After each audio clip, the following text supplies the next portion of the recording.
In this video, I'm going to show you some simple tips, tricks, and techniques that you can use to transform a song from sounding like this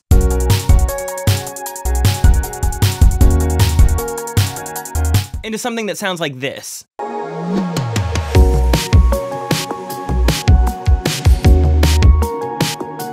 We're going to dive into Cubase so I can show you every step of that transformation. But before we do, you're watching Make Pop Music. We have weekly tutorials on music and music production. If you like this, make sure you subscribe. We release these every single Friday. Also, we are running our Black Friday sale right now. So if you head over to makepopmusic.com after you're done watching this video, all sample packs, preset packs, and MIDI packs are 50% off from now until the end of December 1st. We also have $150 off of our start to finish production course, Producer Principles 101. And we have 2 brand new packs. We have Lush, which is a ton of new serum presets, and we have Sweet Tooth, which is our first ever ear candy library. All of that is available at makepopmusic.com. Shop it before the Black Friday sale ends. Supporting us over there is the best way that you can support this channel, and it is the easiest way to make sure that we can keep making awesome videos like this for you every single Friday. Definitely go grab yourself something nice, save some money in the process, and support us. Let's dive into this so I can show you what we're working with. Okay, I want to show you what it sounds like just with the kind of general idea and arrangement, but this is the bad version. This is everything that we're going to fix, so don't click off if you hear this and you think, yikes. All right, so let's go ahead and let's take a listen.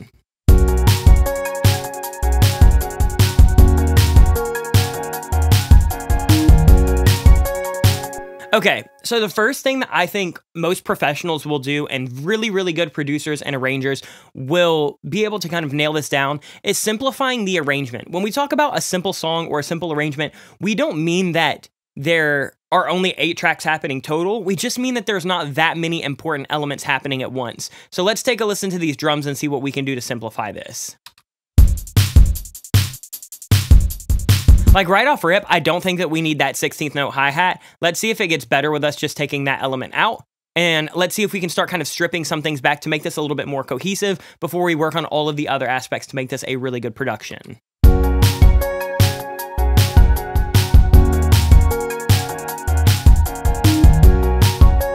All right, so yeah, let's get rid of those hi-hats. Let's simplify that.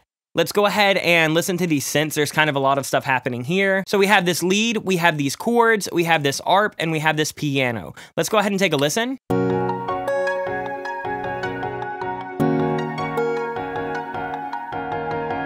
Okay. So this is a lot happening. I think that we can leave the lead. My typical rule of thumb is when I am creating a basic arrangement, especially before we've added vocals, I'll try to have my rhythm, so drums, and then sometimes bass is a rhythm element as well if it's got some movement. So I'll have that. I'll try to keep it as simple as possible. And then once I get to my melodic section, I really want to have like the chords under there, maybe a melody if there's not going to be a super busy vocal. And if you really want to get saucy, you can have like one counter melody. So that's pretty much all I'll put in terms of melodic structure. You'll see later that we're going to layer things and we're going to add little ear candy, but I don't want to have a million things happening. Like right now, there's a lead, there's this little piano pluck, there's this piano that's much busier, and there's this little ARP. So let's go ahead and listen to this lead. I think I can keep that. That's pretty general. Let's listen to these.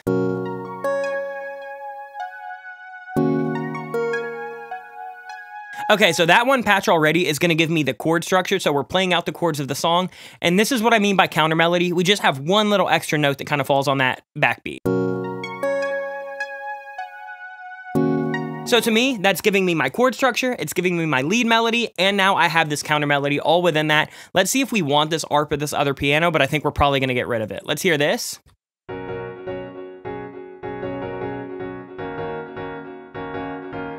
This is too busy for me right now. There's just way too much happening. It's hitting too many times. It's got this extra little melody on top. To me, I don't think that I need this as part of my general arrangement. If I like that piano sound, I can always layer that later, but let's go ahead and get rid of that. And then this ARP.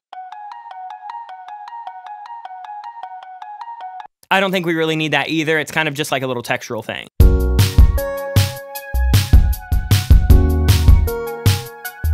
That's already sounding better to me. Now let's go ahead and let's focus on actual sound replacement and sound design, because right now the sounds of this are just not really hitting for me. We're gonna start with drums. So I kind of like that 80s drum machine vibe that we have. I just wanna find much better versions of that. So I'm actually just gonna use this kick. It's basically like a Lindrum kick. We put it in a free pack on our website called The Dawn. It was basically a Weekend Dawn FM inspired pack. It's for free if you wanna go download that at makepopmusic.com. But it's got that 80s vibe. And it just hits much harder than this kind of DMX kick. To me, that kick is too roomy, it's too soft, and it's not going to punch through the arrangement. When I'm picking sounds, I am very intentional about what I want in terms of texture, in terms of how intense they are, where are they going to sit in the arrangement and in the mix, are they bright, are they quiet, are they dull, are they flat, are they dynamic? These are things that you want to keep in mind. So to me, this kick that we started with was too roomy, it was a little too soft, and it was a little too kind of mid-heavy. So I want something that's going to be a little bit thumpier. So let's check this kick out. I think we've got it. In terms of snare, I still wanted to have that 80s drum machine snare, but I wanted something much brighter and much snappier and a little bit more concise. Like, think of something like Stay by the Kid Laroi and Justin Bieber. Something like that is kind of where I wanted to go.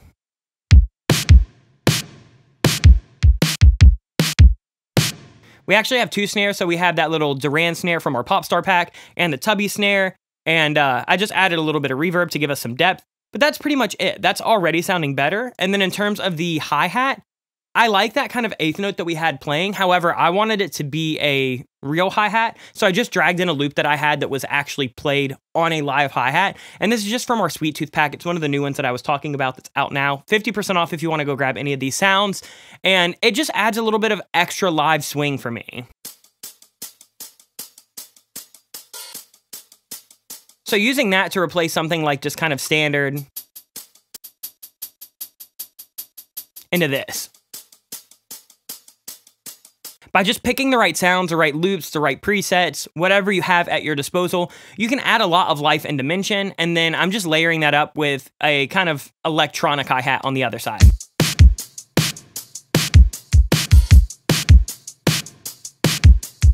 That versus this. So we kind of kept a general palette and idea the same. We just wanted it to feel a little bit more modern, a little bit more punchy, and a little bit more in your face. As far as the bass, the original bass we have is literally just a sine wave. I wanted something that kind of has that low end. I don't want it to be super, super clicky, but I also don't want it to be just a sine wave. So I have this preset that I flipped through. I just like to try a bunch of different things in context. Write down your MIDI and just flip through presets until one inspires you. This one's called It's Kind of Deep. This is from our brand new Lush pack. And to me, this had the right amount of transient where it's going to actually poke through my mix, but it's not like a super plucky, super housey bass. Let's take a listen.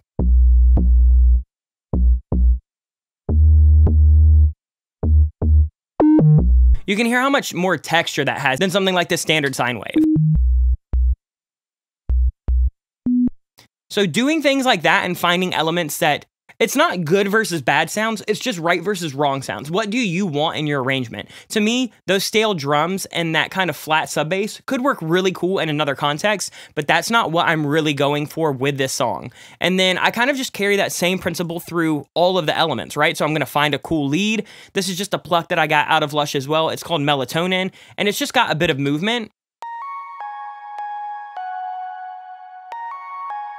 Kind of a nice little digital bell. To me, that's going to poke through the mix much better than this kind of original one that we had.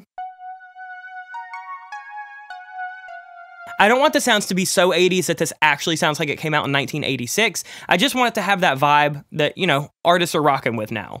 As far as the actual melody, same thing. I just have this pluck out of Lush as well. It's got that really cool dotted delay that's going to fill in some of the gaps because I'm leaving this as a pretty spaced out progression.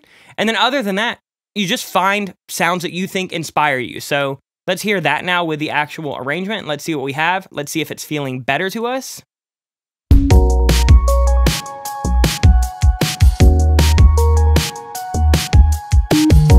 And then I have one more sound. I talked about playing the like low chords earlier. The sounds that we had before didn't really give us room to do that, but right now I just have those exact kind of root chords playing over this little pad.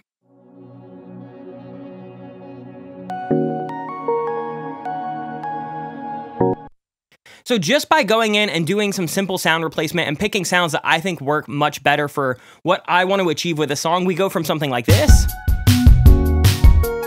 to this.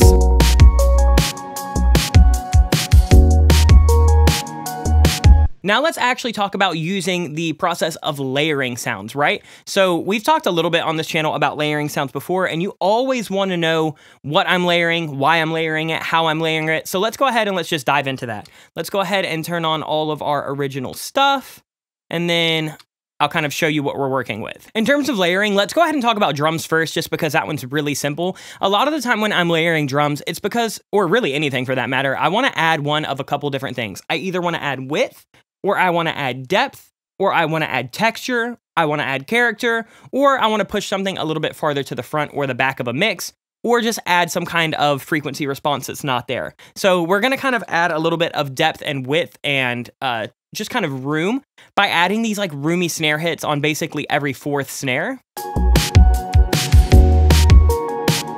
Using little elements like that here and there take a production a long way. You don't want them to happen all the time. That's why they're kind of ear candy elements. But using things like that and then using things like this snare layer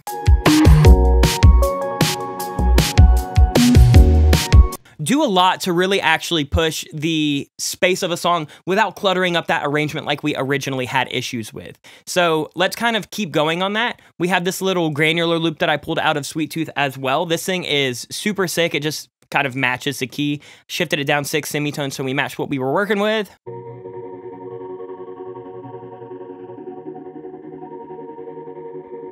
It's not really adding anything new melodically, it just adds a ton of texture that we didn't have in any of those original patches. And then same thing with this one, we have this little Atmos pad that I got out of Lush as well. And this just adds a ton of texture, and we can get away with doing things like this because we're just playing one root note that it pedals on the entire time. We're not adding new rhythm, we're not adding new melody, we're not adding counter melody. This is still keeping the arrangement simple. If I were to play it on acoustic guitar, nothing changes, or even with a live band. They're just textural elements that we can use so the listener gets a little bit more interested. Using things like that in your production really goes a long way. Let's go ahead and let's talk about actually using something like a traditional layer, right? So we have that distant lights pluck that we had earlier for our kind of key and counter melody. I love that sound to me. It is a perfect synth patch, and it works amazing in the arrangement.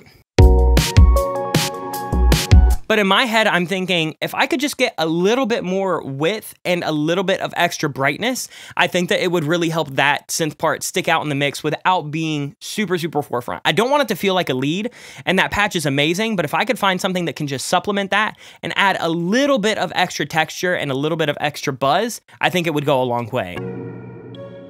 So I found this. So when I'm looking for sounds to layer with others, I'm thinking, how is this going to conversate with the original sound? This is not going to step on the original sound. How is it enhancing the idea that I originally had? I want these to kind of form a union together. I'm not looking to have two things that are competing with each other to create a new sound. I'm basically just using this as an extension of sound design, where instead of going into a preset and messing with 40,000 parameters, I can just add these extra little layers on top. You can always go in, and if you really wanted to, you could start EQing this and carving it out. Like if you thought, okay, I like this, but I don't need all those low mids, I have that in my original pluck. Go ahead and pull it out. If you want a little bit more top end, go ahead and boost that. Blend it into taste. So let's go ahead and let's keep those low mids cut. I kind of like that, cleans it up just a little bit. I'm gonna boost some of this top end, and let's go ahead and listen in the mix so I can set the level for it.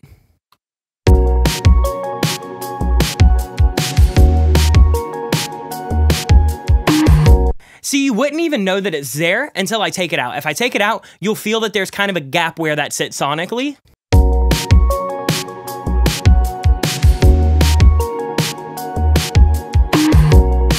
We're not fucking up our arrangement. We're not screwing with the listener's stereo field. We're literally just adding small elements to kind of layer it and take it to the next level. You can even use this in a really cool way where as a song progresses, you can kind of make the song feel more dynamic by adding layers like this section by section, right? So I could start with just the distance light, and then for the next 8 bars put in Ice Cave, and then for the next 8 bars I could layer something, in the chorus I could layer something else.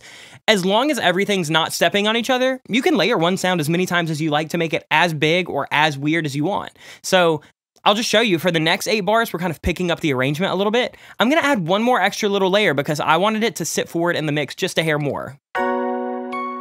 So I added this bell.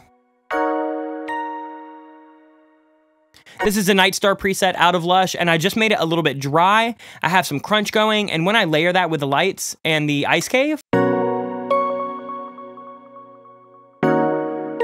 again, we're not ruining our arrangement, but it sounds really, really, really fire in the mix.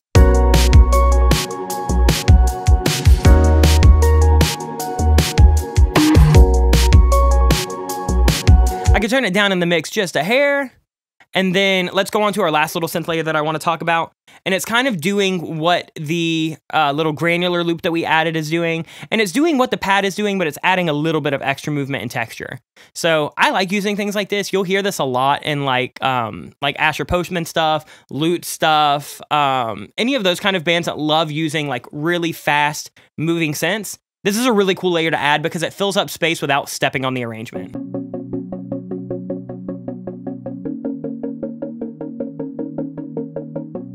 And it's just playing those same chords. So again, we're not making this too chaotic. We have this.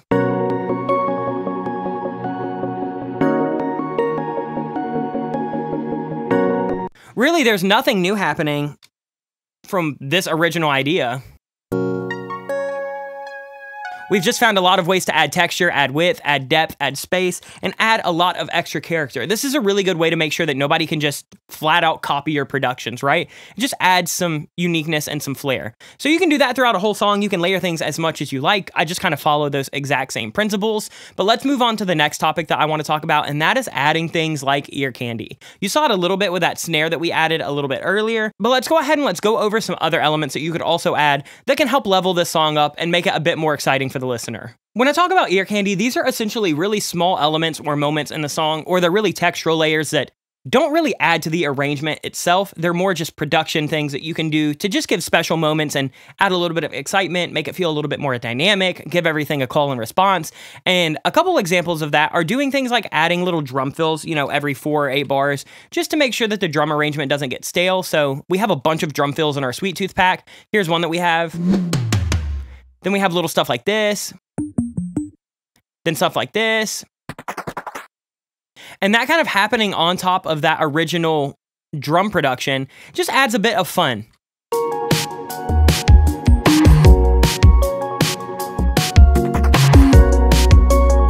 Again, it's not something that's necessary to the production, but it adds a lot of extra sauce.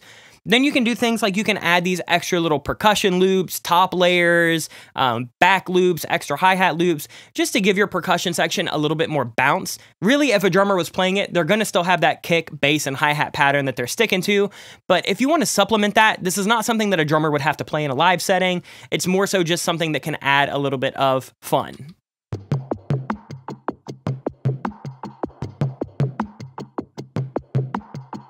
It just kind of keeps that steady 8th note movement that we have in some of these synths down here, and it's adding a little bit of texture with this loop. Doing like a little pan-tom moment, and then we have this one.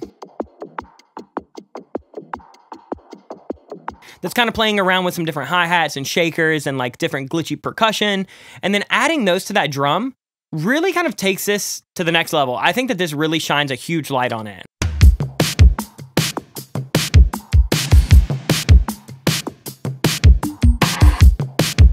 So now we're starting to get something with a little bit of character. So you can always add ear candy like that. You can also add ear candy in the sense of adding things to help you with your transitions, right? So risers, swells, sweeps, crash impacts, hits, anything like that that can really kind of cue in the listener that there's a change coming and that a change just happened. So you'll hear some examples of risers and sweeps and swells. Everything that we're talking about right now is from the brand new Sweet Tooth pack. We literally made that pack just for ear candy. So if you're looking to add elements like this in your song, don't go check that out. It's 641 files. They're all incredible, handmade exactly for this. Little things like that go a long way, or like this. And especially into a chorus.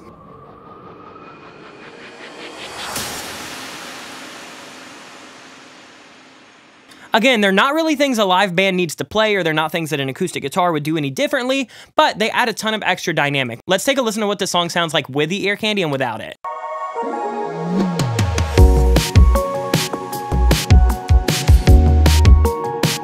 All right, let's hear how that intro comes in if we don't have any of that stuff that we just talked about.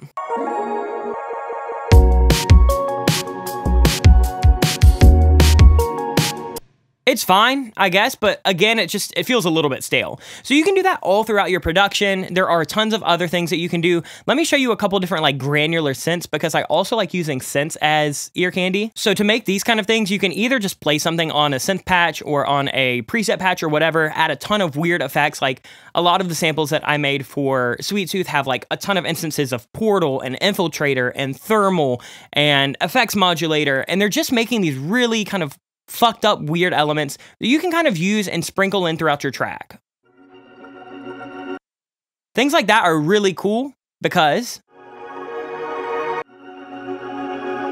they add a lot of depth and interest without really taking away from the original kind of core arrangement.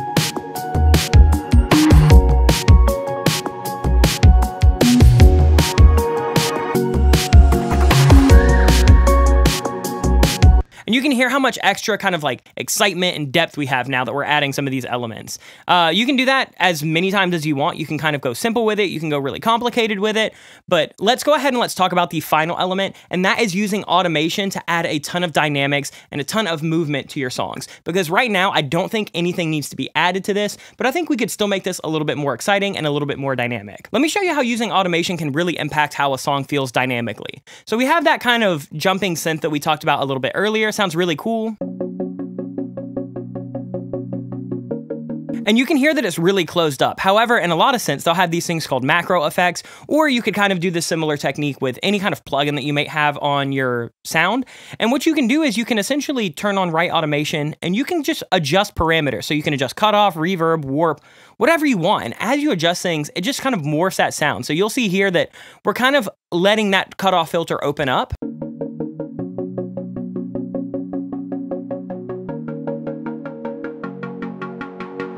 And it creates a natural riser within the arrangement itself. And you can do that with other elements as well. Like, let's go ahead and take a look at this Atmos loop that we had earlier, this little Heaven's Gates.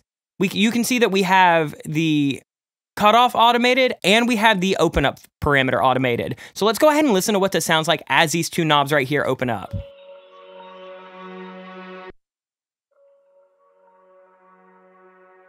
Right now it's really small.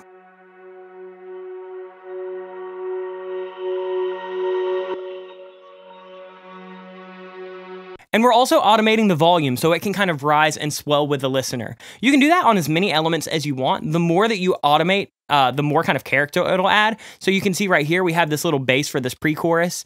And again, we're just opening up this cutoff. Really short and stabby.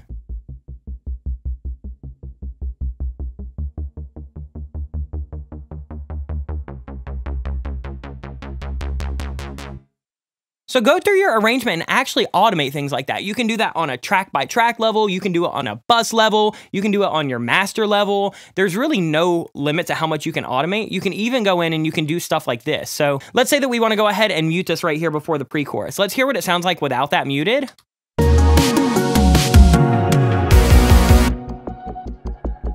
To me, it still is a cool transition, but it doesn't have the same impact as if I were to just mute this little half of a measure.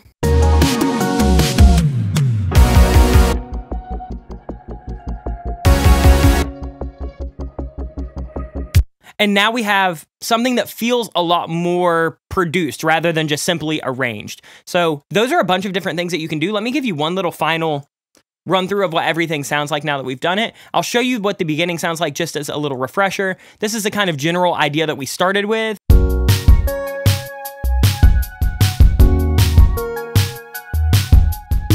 And then just by using those techniques, using sound design, using ear candy, using sample replacement, using just arrangement techniques where you kind of minimize things, now we get something that feels like this. I'm gonna play the whole track, check it out.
essentially keep adding these techniques as many times as you want. You could go more simple than this. You could go way more extreme than this.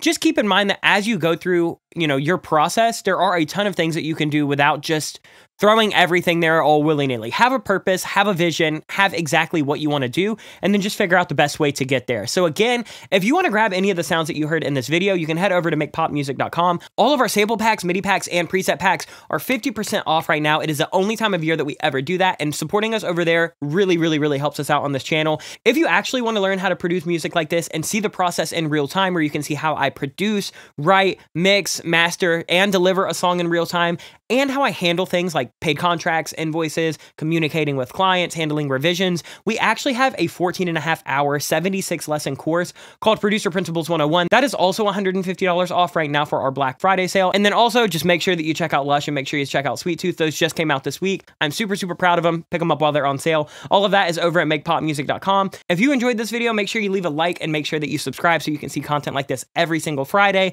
Other than that, let us know what content you want to see down in the comments below, and we'll get back to you on that. But that's going to do it for this week. We'll see you guys next week with more content. Much love, everyone. Peace.